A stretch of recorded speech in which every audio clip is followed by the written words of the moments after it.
ज्योतिष के इस मंच पर सबसे पहले मैं स्वागत करता हूं भगवान हनुमान का। आज मैं आपको कुछ ऐसी बातें बताऊंगा जो कि बहुत लोग जानते तो हैं, उसका दम भी भरते हैं, लेकिन कुंडली के अंदर वो कैसे देखी जाती हैं शायद इसका उनको पता नहीं है।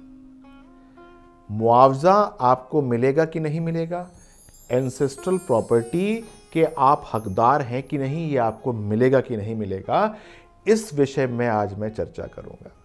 जब आप किसी ज्योतिषी से पूछेंगे कि कुंडली के कौन से भाव से जो है ये बातें हमको पता लगती हैं, तो वो कहेगा भाई जो एंसेस्ट्रल प्रॉपर्टी है और जो मुआवजा है उसको हम देखते हैं अष्टम भाव से। अष्टम भाव से देखकर हम ये बता सकते हैं कि आपको जो है वो प्रॉपर्टी मिलेगी या नहीं मिलेगी। ज्योतिष जो बता रहा है बिल्कुल ठीक बता रहा है।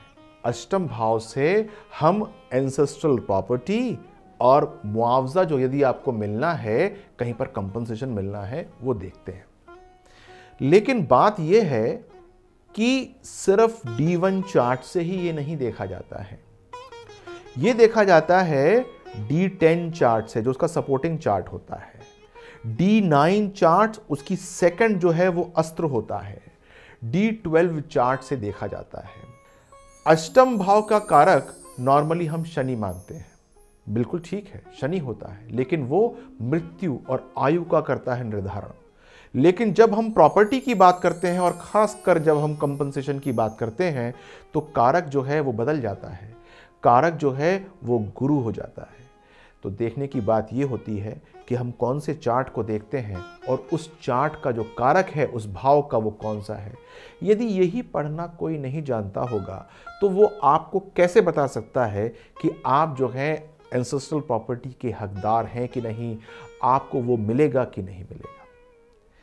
जब मैं काफ़ी सारे लाइव कॉल्स करता हूं तो मुझे याद पड़ता है कि एक ऐसा कॉल आया था जिसके अंदर मुझसे जो है वो जो प्रश्न करता थे वो अपनी प्रॉपर्टी के बारे में, एंसेस्ट्रल प्रॉपर्टी के बारे में जानना चाह रहे थे। मैं चाहता हूं कि वो कॉल आप सुने, कृपया करके सुनिएगा। गुरुजी बोल रहे हैं? जी हाँ, नमस्कार, मैं पंडित विनय जी बोल रहा हूँ। नमस्कार। बहुत परेशान हूँ जी, बड़ा क्या बताऊँ, मैं बहुत समस्याओं से घिरा हुआ हूँ जी। क्या डेट ऑफ बर्थ है आपकी?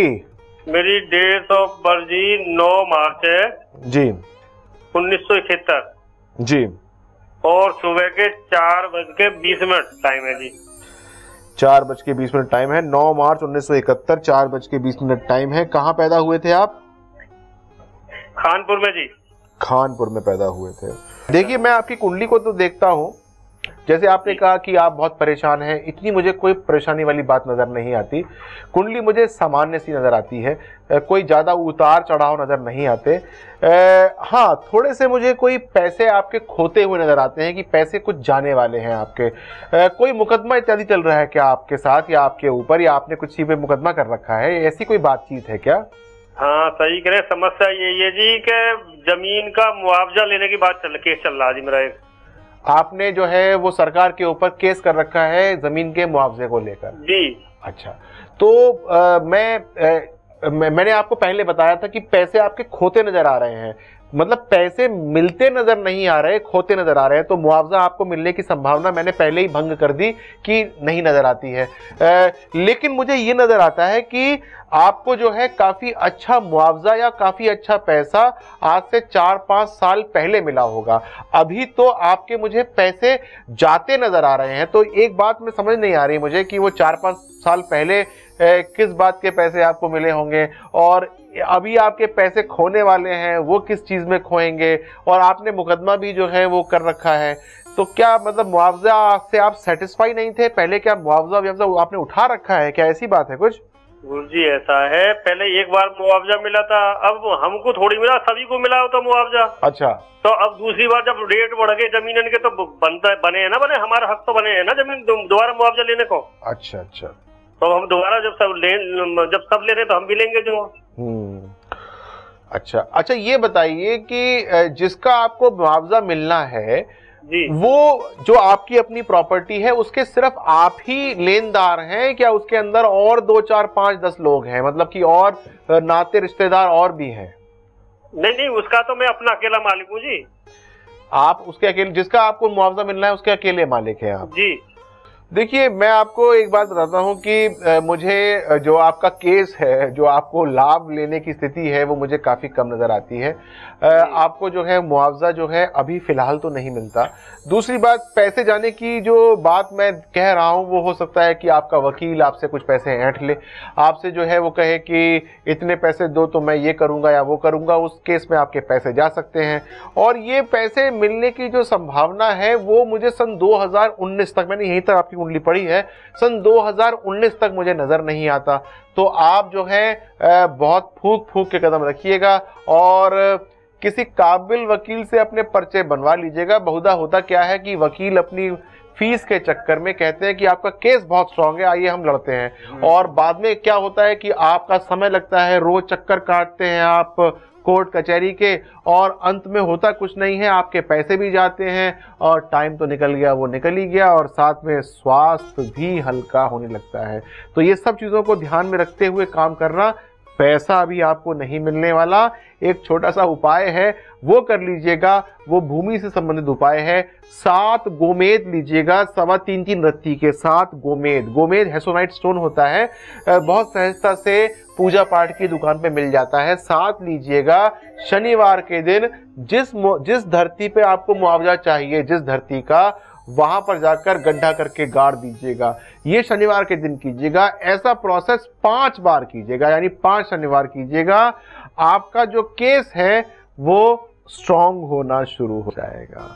तो देखा आपने, वो इतनी बड़ी परेशानी के अंदर थे, और जब मैंने वो उनको बताया कि किस प्रकार से जो है वो चीज़ें सिद्ध हो सकती हैं, तो वो चीज़ जो है वो उनको पता लगी, भान आया। और हाँ, जब उपाय भी बताए जाते हैं तो वो भी उसी परिप्रेक्ष्य में रखकर बताए जाते हैं। बहुधा मैंने ये देखा है कि हम जो है, जो भविष्यवाणी है उसको शायद ठीक कर पाएँ, 30-40% ठीक कर पाएँ, लेकिन उपाय हम इतने विपरीत बता देते हैं कि वो 30% 40% जो पॉसिबिलिटी होती है उसको भी हम समाप्त कर देते हैं। वो भी जो है वो घट के 5% रह जाता है। यहाँ बताना चाहूँगा कि जब हमको अष्टम भाव को एक्टिवेट करना होता है, यानी कि अष्टम भाव से लाभ लेना होता है, तो हमको बहुत बैलेंस तरीके से उपाय बताने चाहिए। आपको पता लग रहा होगा ये मैं क्यों कह रहा हूँ। अष्टम भाव जो होता है वो मृत्यु का भाव भी होता है।